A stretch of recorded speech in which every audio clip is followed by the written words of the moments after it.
Hey everybody out there, I hope you're all well. Welcome back to Rob's Funk and Junk podcast, episode 32. Sorry I wasn't here last week. I had a week off. I was really not very well, quite poorly.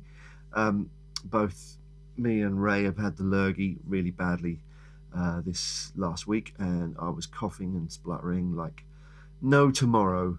It was a bit grim, but I survived. I'm back fighting fit, or kind of. Still feeling a bit shit, but just trying to get on with it.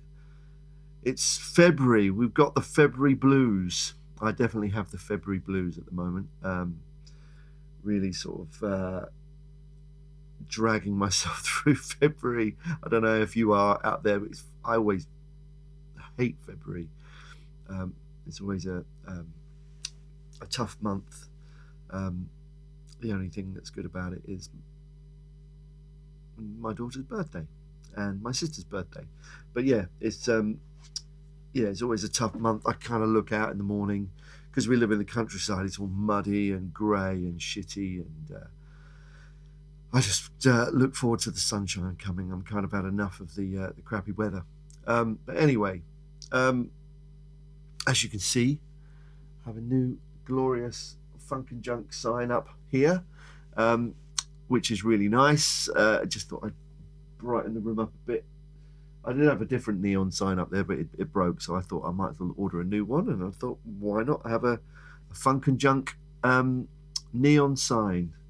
I think it looks pretty cool. I really like it. But yeah, how are you all out there? How's life treating you? How is have you bought anything new? Any new bits of gear? Any new bits of gear? I have. You can't see it, but up here, actually you can see it. I'll show you. Up here, this thing here, I have a Fryette Power Station 100, which is pretty awesome. It's a I don't know if you know about it, but it's an attenuator, so it means I can attenuate my amp volume.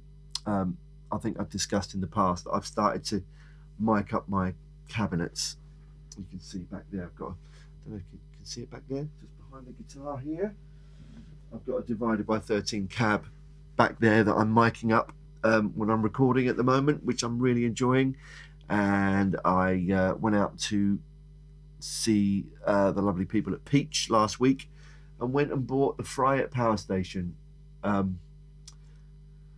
don't know if anyone knows about this stuff, but what it does is it allows you to turn your amp gain right down, turn your recordings right down, plug any amp into it, and because it's got a valve power amp in it itself, it's a 100-watt power amp.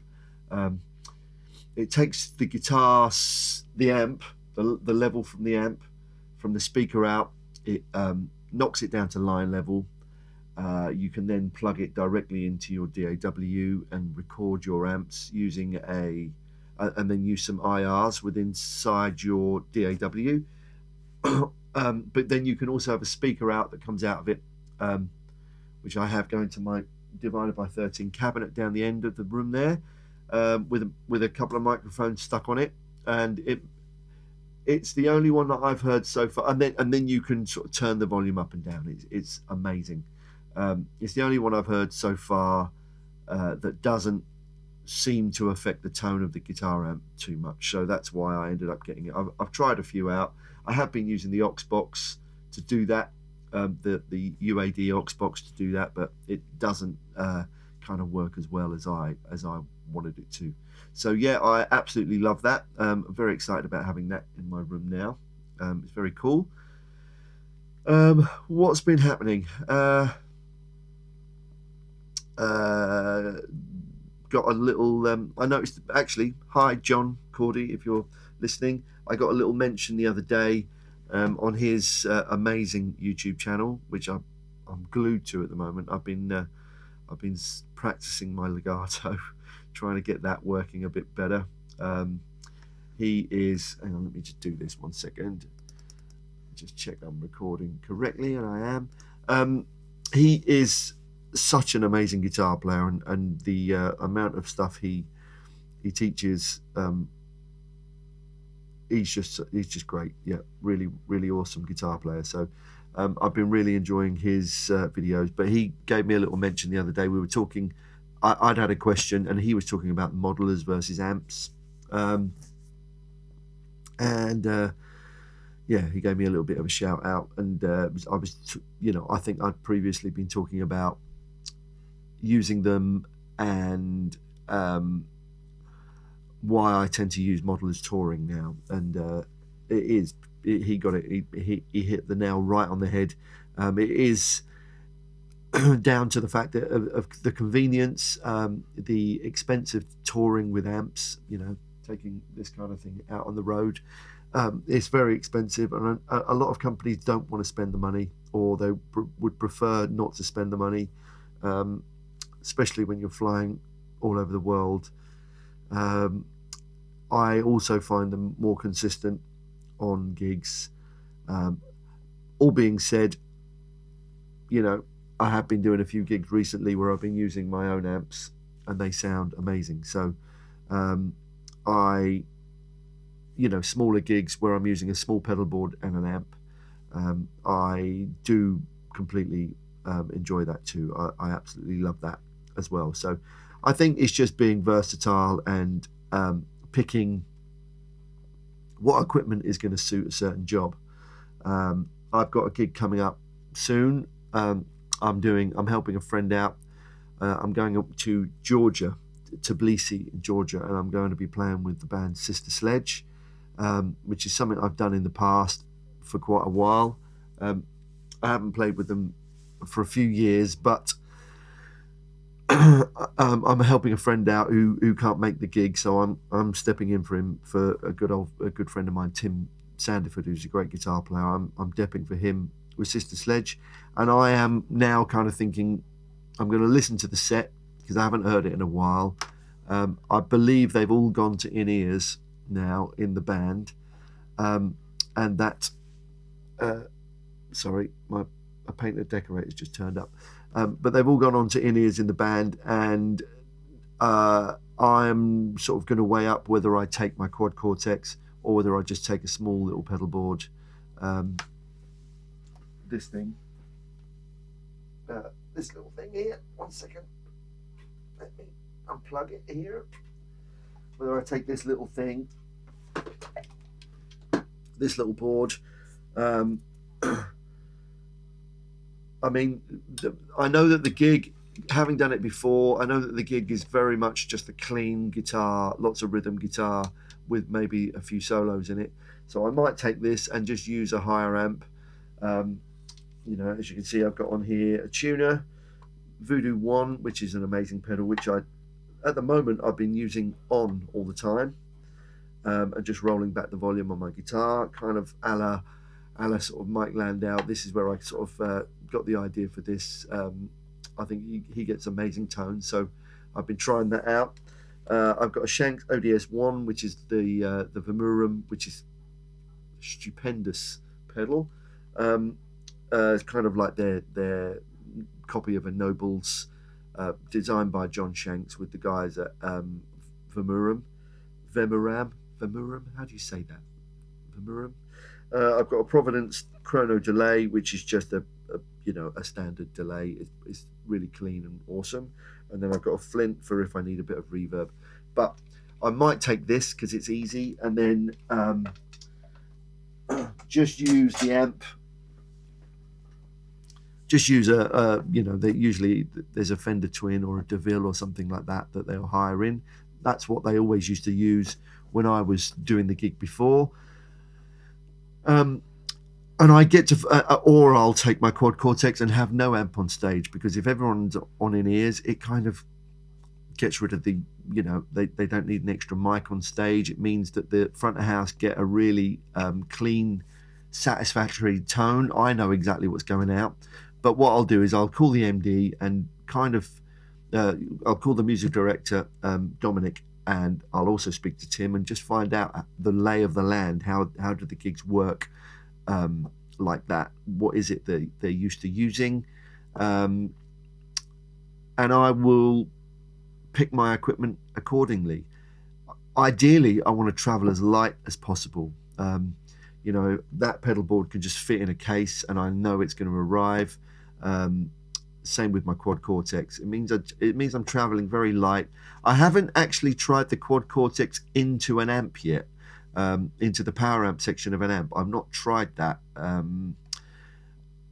Something I might look into, but I know because of the sort of IR implications on the amp, it's probably a little bit fiddly. You don't really want an IR speaker cab sound going into another speaker, another guitar amp. So, but that's something I might look into. But I will usually take what will get the job done, and I sort of do a bit of investigating before I take on the gig, before I go at least, and see what's needed for me to get through the gig. As long as also added to that, learning all the material, which I kind of know most of it anyway.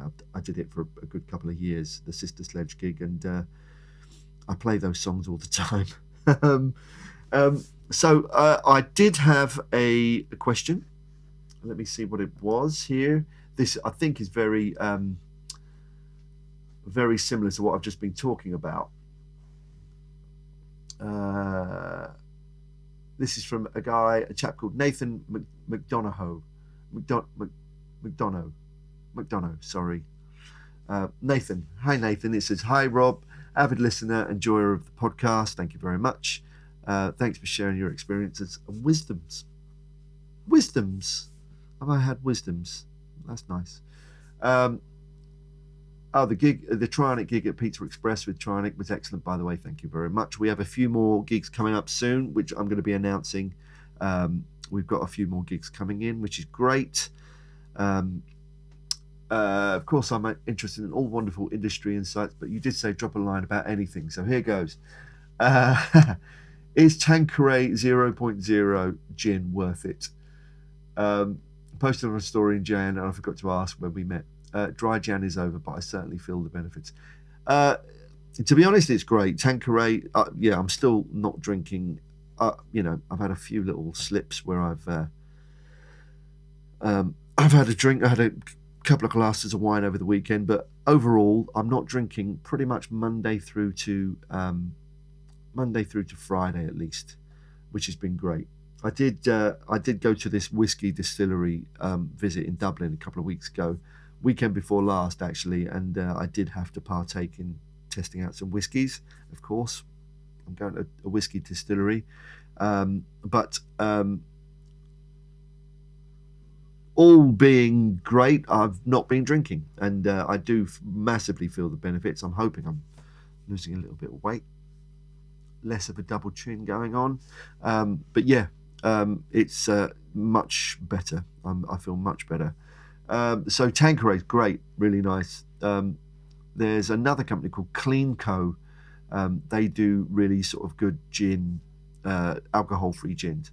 But I must be honest, I've not been sort of doing the alcohol-free thing that much. I've been just drinking water and cups of tea and coffee, not tea, builder's tea. It makes me feel a bit sick. But I've just been doing that. Right. What else has he said? Nathan has said, and now for a nausy question. When going from gig to gig, artist to artist, do you say specific gigs in multiple locations in the quad Cortex for each act, or do you generally use your quad more like a pedal board and adapt it to each gig? Currently, I'm doing exactly that. I have a couple of scenes, mostly one scene, and it consists of a clean amp, which is my divided by 13 capture. I then have button one on the bottom row is clean with just a tiny bit of compression from an 1176 right at the end. I have a tiny little bit of ambience just for in-ears, just a tiny bit, so it sounds like the amp is in a room, just a smidgen. Button number 2 is the same amp with a stereo chorus on it, same sound, with a Dimension C chorus on it, So for in-ears, it's a very lovely, lush stereo sound with a touch more compression, so I can get that real sort of 80s spanky position 4 Stratty sound. That is button 2. Button 3 is the divider by 13 with a Vemurem Jan Ray in front of it for just a drive sound, which is sort of, I'd say, mid-drive. I will set it up and do a demo of this again. And button number 4, did I say button 3? Button 3's got the Jan Ray. Button number 4, as on the bottom row, is my lead sound.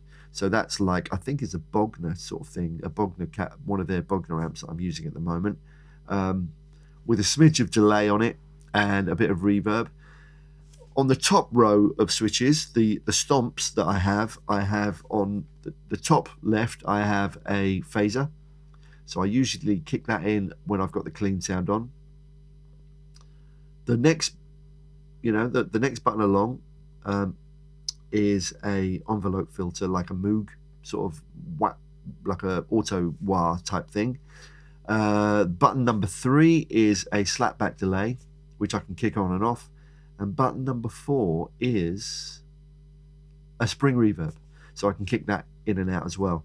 But the other thing that I have, which I've talked about before, is I have an expression pedal that is usually cocked back, but that has a load of reverb and delay on it, like a modulated delay and some reverb, big long reverb, so I can do kind of chord swells with a load of sort of tone in them, which is a nice little thing. Yeah, so that's what I use most of the time, and that pretty much works for all of the gigs that I'm doing where I need that. It is like having a pedal board down at your feet and kicking pedals on and off. That's what I like about that. Yeah, it's very cool. What else has he said here? I'm a Kemper stage user and set up rigs for the different bands, artists each time. This can be quite time consuming, of course, but feels worth it when they're dialed in to the finest that I can manage, detail, etc. So, yeah, it's usually, yeah, I mean, I have done that. I've done that in the Jamiroquai set list where I've had a scene for each song. But actually, I feel a bit safer having, a few scenes rather than having everything dialed in. If I'm doing a tour, which is a production type tour, and I need everything nailed in and dialed in 100%, that's what I'll do for each song, with different amps for different songs and different tones. But I'm not doing a lot of that work at the moment. So if I was to take my quad Cortex away to do the Sister Sledge gig, the upcoming Sister Sledge gig, that would work absolutely fine for that. So yeah, I'm still undecided as to what I'm going to do. What else has he said? Our mutual pal Tim, oh, there you go, Tim Sandiford, who I'm helping out, who is far more experienced than I, says he uses it more as a pedal board. The simplicity is certainly tempting. I'd be keen to hear your workflow regarding this side of things. So yeah, that's, yeah. The thing is, there's so many options in these things. You can really disappear up your own backside and never ending tweaks that you can make. But I tend to keep it as simple as I possibly can. Yeah, I just tend to keep it as simple as I possibly can. Because the simpler it is, the less that can go wrong. So that's what I tend to do. I did have another question. What else? I had a question about a song that I was going to talk about. It was, it might have been to my Instagram account.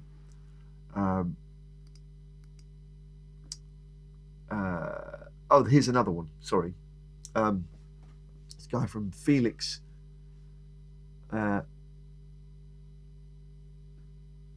No, I've already read that one out. Listen to me. Losing my marbles.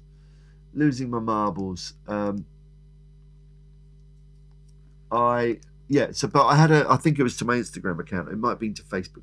I get so many fucking messages through, which is great. I love having the messages through. Don't get me wrong. And if you've got anything you want to ask, that sounded like a moan there. I'm not moaning. I get messages through on Instagram, Facebook, my email. I've got messages coming through on the Boom and Twang email, and Rob's Funk and Junk email, robsfunkandjunk@gmail.com. So send them in. If you've got any questions, gear-related questions, I will try my best to answer them. But I did have a question, and I can't find it, but it was someone asking me about my guitar parts on the song Canned Heat. So I didn't actually play on Canned Heat. The guitar player on that song was a guy called Erwin Keels, I believe. I think that was Erwin who played on the song. That was before I joined the band. But the guitar part on the song, let me just check my guitar's recording here. Are we recording? Can you hear that? Do I have any tone? There you go. Right. So the chords of the song go, it's like a D minor 7. So this is Canned Heat by Jamiroquai. D minor 7. 1, 2, 3, 4. 1, 2. It's a B flat 9, a G9, back to a B flat 9. So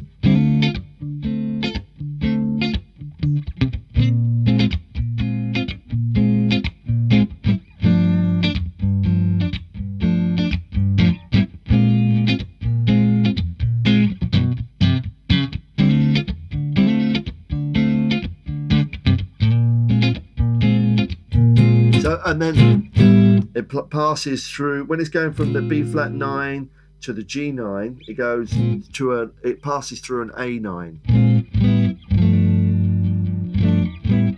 and then back up again. So I don't play those chords. That's the keyboard player plays those. Matt plays those chords. But my part is basically this. I don't play it exactly the same as the record. I play what my interpretation of it is. So I just play like a bubble, what they would call a bubble picking part, like a single note funky sort of thing like this. So it goes 1, 2, 3, 4, 1.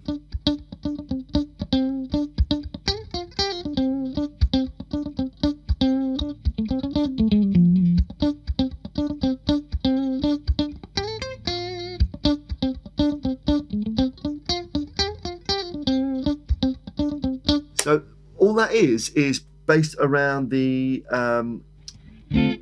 inside the D minor 7 you've got the D minor pentatonic here,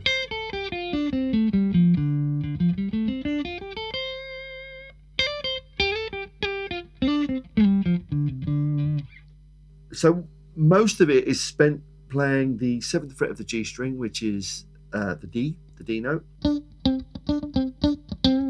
I'm bouncing between the 7th fret and the 5th fret. So I'm going from the D to the C. Excuse me. Cough is driving me up the wall. So I just set up a little rhythm. I don't play it the same every night. I play a kind of just a feel of what it is. I might play similar things, but mostly I can kind of improvise around it. But I don't go too far away from those two notes. I just play a little few fills. So I just get the tempo. 1, 2, 3, 4, 1.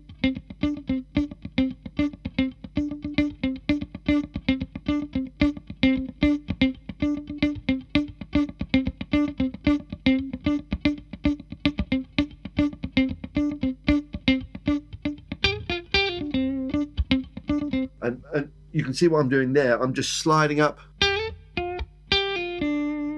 So I'm sliding up on the B string from using my 3rd finger from the 8th to the 10th fret. Then I go to the 6th fret of the B. and then I go to the 8th fret with my 3rd finger and pull off to the 6th, and then bounce and land back on the 7th fret of the G. So that sounds like this: 2, 3, 4, 1. Can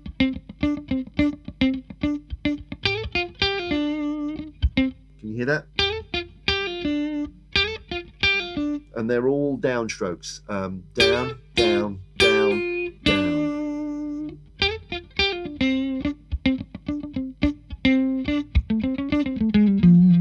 That's another little fill that I put in.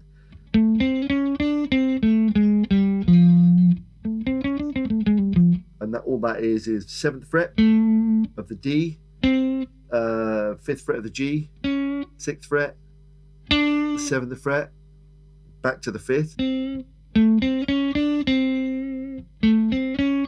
and I pick every note there. So I go down, down. What am I doing? Yeah, so I start on an up. Yeah, I start on an upstroke. Up, down, down, up, and then I get back to the D string, 7th fret, downstroke, downstroke, upstroke, sorry, on the 6th fret of the D with my 2nd finger, downstroke on my 1st finger, the 5th fret. I'm not explaining this very well, sorry, my brain is scrambled. And then I end up with my 4th finger on the 8th fret of the A string.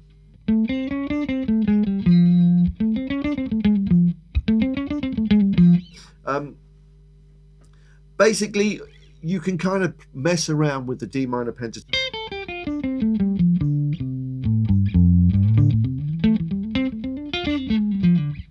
You can mess around with the D minor pentatonic. What is important for me in this is getting my picking, my syncopated picking, the 16th picking correct. Playing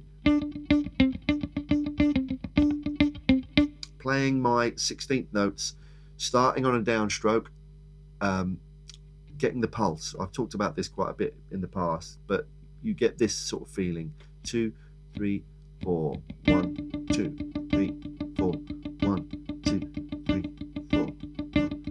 It's making sure that you're picking, you're not falling out of that down, up, down, up, down, up, down, up, down, up thing.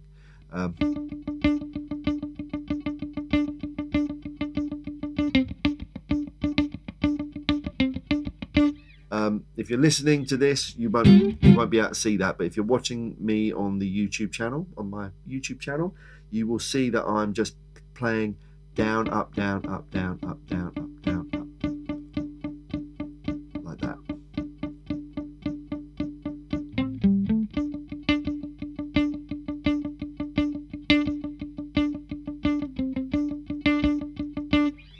And I like to sort of put rhythmic accents within that. So I've talked about this loads. It's a really important thing for playing that song anyway, for playing Candy Heat.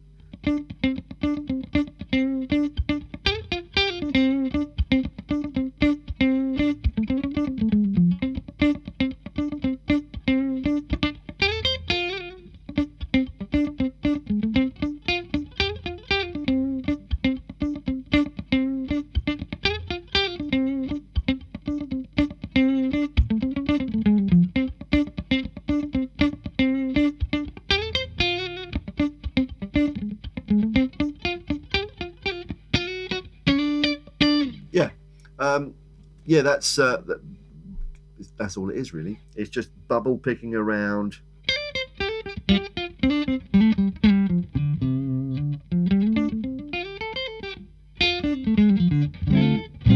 Bubble picking around a D minor pentatonic. Anyway, I've prattled on for more than enough time now.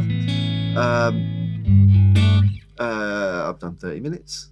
Bored you all senseless. If you've got any questions, thanks for tuning in. Thanks for watching. I noticed I'm getting a few more followers on my YouTube channel, which is nice. It's always nice to know. It's weird, isn't it? Because I'm not sure. I'm just doing this. It's almost for me like a little bit of a diary or something. But it's great to sort of reach out to people and and if anyone's got anything they want to ask, or if anyone's got anything they want to tell me, that's great. But as I say, I do watch a lot of these things myself, so I thought I'd give it a little go and see.